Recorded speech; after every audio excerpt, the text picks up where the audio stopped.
Fix करूँ क्या? हो गया।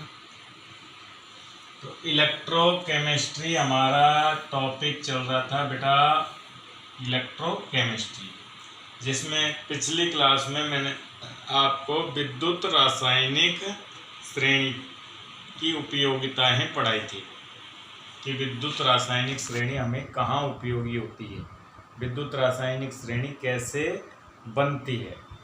अब मैं आपको विद्युत रासायनिक श्रेणी में जो इलेक्ट्रोड विभव दिए गए हैं वो कहाँ दिए गए हैं, 298 केल्विन ताप पर अगर छड़, कोई भी छड़ है वो कहाँ डूबी हुई है, 1 मोलर सांद्रता वाले विलयन में डूबी हुई है, तो जो इलेक्ट्रोड विभव के मान आते हैं वो आपको गिवन है, गिवन अस इन द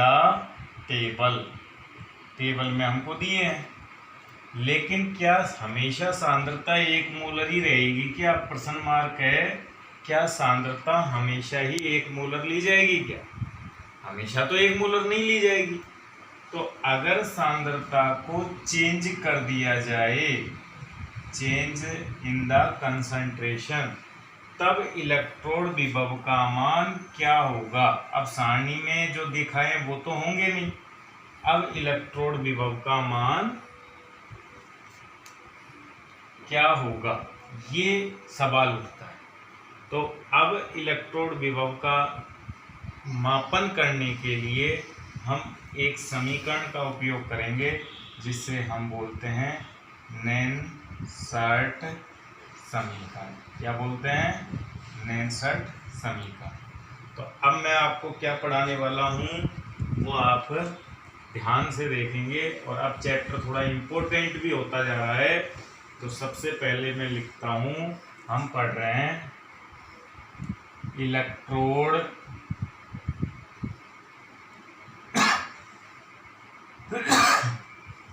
विभव पर सांद्रता का प्रभाव।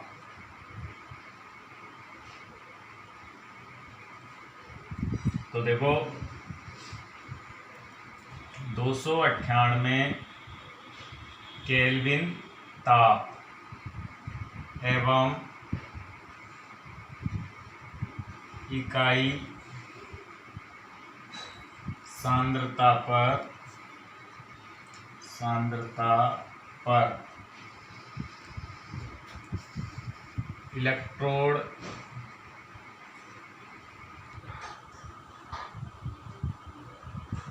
विभव के मान SRP के रूप में ECS में दर्शाए गए हैं, जो कि आप देख ही पा रहे हो सबके हैं। परंतु जब ताप एवं सांद्रता में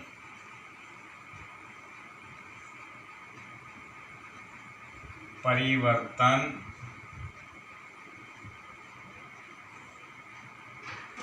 किया जाता है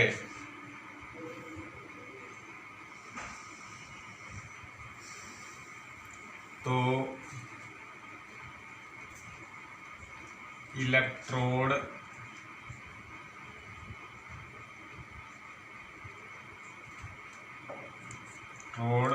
विभव के मान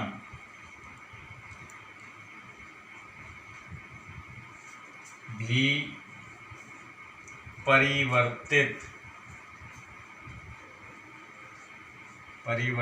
हो जाते हैं।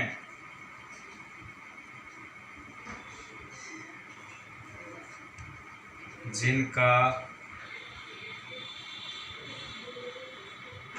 परिकलन हम नैनसर्ट समीकरण, ये इंपॉर्टेंट हो गई, नैनसर्ट समीकरण की सहायता से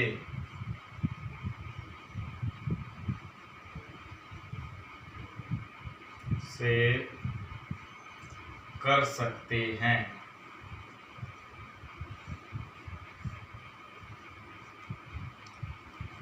अब ये वाली जो बात है कि भाई नैनसर्ट समीकरण की सहायता से हम कब करेंगे, इकाई मोलर पे तो करने की जरूरत ही नहीं है, वो तब तो सारणी में। लेकिन जब हमको दी गई सांद्रता पर और दिए गए ताप पर इलेक्ट्रोड विभव के मान ज्ञात करने हैं, तो हम कहाँ से करेंगे, नैनसर्ट समीकरण के सहायता से मानों को प्राप्त करेंगे। तो अब वो कैसे आएंगे ये भी हम जान लेते हैं। तो अब हम नैनसर्ट समीकरण को सीखते हैं।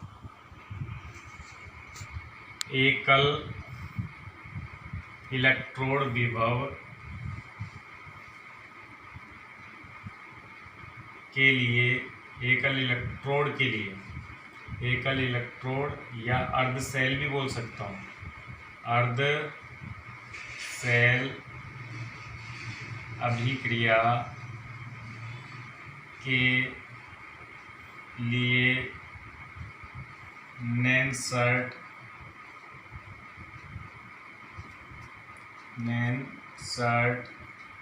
समीकरण की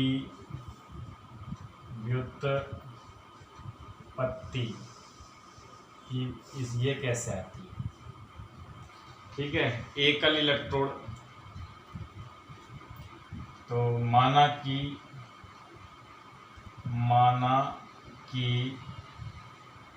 एकल इलेक्ट्रोड पर निम्न अपचयन, क्योंकि हम SR पे निकाल रहे हैं, अपचयन अभिक्रिया संपन्न होती है।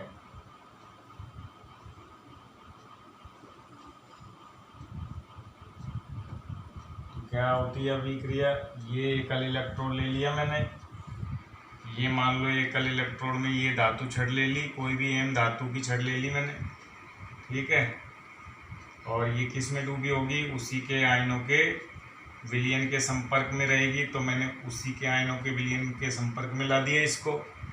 अब तुम जानते हो कि इस पर अपचयन अभिक्रिया क्या होगी, अपचयन जैसे ये जिंक की छड़ होती और जिंक धातु इसमें डूबी होती, तो क्या अपचयन अभिक्रिया लिखते, हम ये लिखते definitely Zn+2 electron equal to Zn, यही लिखते हैं ना। लेकिन अब जिंक तो है नहीं, हमने तो अज्ञात धातु लिए, तो अज्ञात धातु आयन कौन हो गया, N+N। अब जैसे जिंक ने 2 इलेक्ट्रॉन ग्रहण किए थे, तो अब ये कितने इलेक्ट्रॉन ग्रहण करेगा, N इलेक्ट्रॉन, और बनेगा क्या, M धातु बनेगा। ठीक है, अब ऊष्मागतिकी के आधार पर इस अभिक्रिया के लिए, ऊष्मागतिकी 11वीं का चैप्टर था, तो ऊष्मागतिकी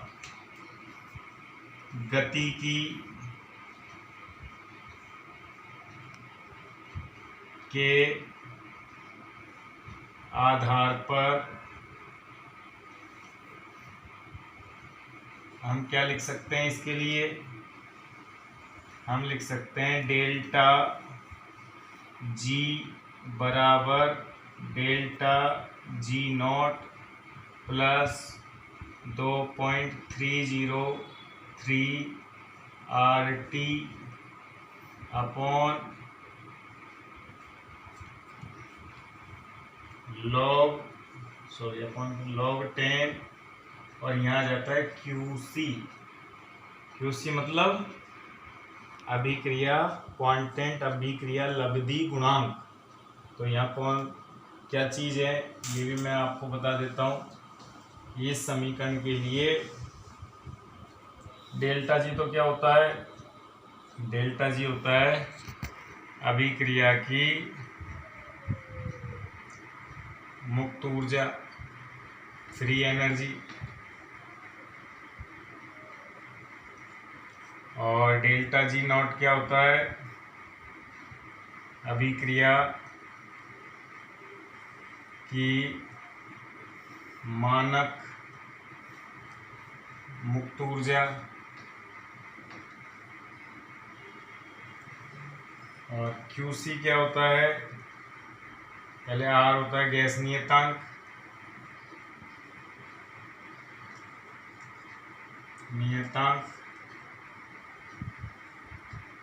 और टी ताप केल्विन में होता है।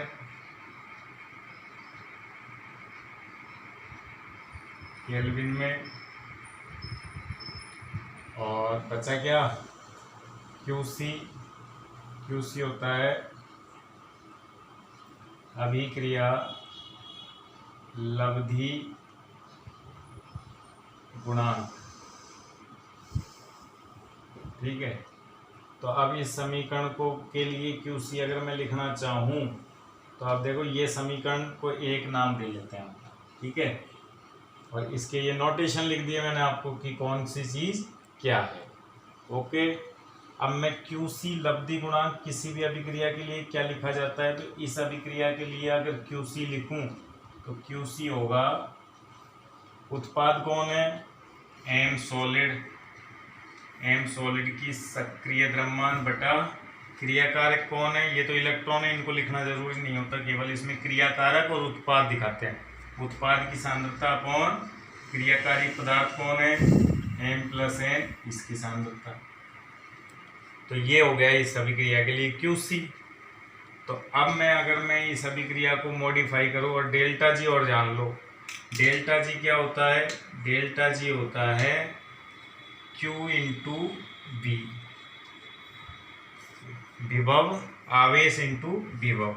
अब हम जानते हैं Q तो क्या है? ट्रांसफर इलेक्ट्रॉन, जो कितने मोल इलेक्ट्रॉन ट्रांसफर हो रहे हैं, कितने मोल इलेक्ट्रॉन ग्रहण किए थे? n। और F एक मोल पर आवेश होता है फैराडे, तो n मोल इलेक्ट्रॉन ट्रांसफर हो रहे हैं, इसलिए n फैराडे। और E हो गया आपके विभव, ये माइनस में होता है चिन्ह, ठीक है, तो माइनस NFE इलेक्ट्रोड आ जाएगा, जिसका भी इलेक्ट्रोड विभव हम ज्ञात कर रहे हैं। अब मानक के लिए क्या आ जाएगा? या मानक इलेक्ट्रोड विभव आ जाएगा। तो समीकरण एक को अब मैं कैसे लिख सकता हूँ? अब मैं समीकरण एक को लिख सकता हूँ, समीकरण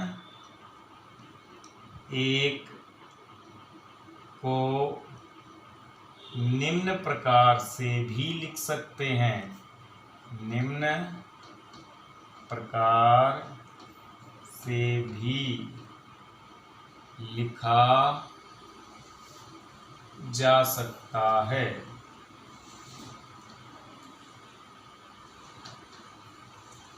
कैसे लिखेंगे? तो मैंने डेल्टा जी की जगह ये लिख दिया माइनस NFE इलेक्ट्रोड दी गई सांद्रता पर, माइनस NFE मानक इलेक्ट्रोड जो हमें टेबल में दे रखा है, प्लस 2.303 RT log 10, और QC की जगह ये लिख लिया M सॉलिड की सांद्रता बटा M दिए गए आयन की सांद्रता। ठीक है, इसे हल कर लेते हैं आप थोड़ा सा। ये समीकरण को हल करने पर तो माइनस NF का भाग मैं इधर लगा देता हूँ, कंपनी, तो माइनस NM का भाग इधर लगा देते हैं, तो E इलेक्ट्रोड का विभव दी गई सांद्रता पे माइनस NF का भाग लगाऊंगा तो कट जाएगा ना, तो यहाँ क्या बचेगा? E इलेक्ट्रोड नॉट, अब माइनस NF का भाग इधर भी लग गया, इधर लगेगा तो ये माइनस हो जाएगी टर्म, 2.303 आर टी भाग लगा एन एफ का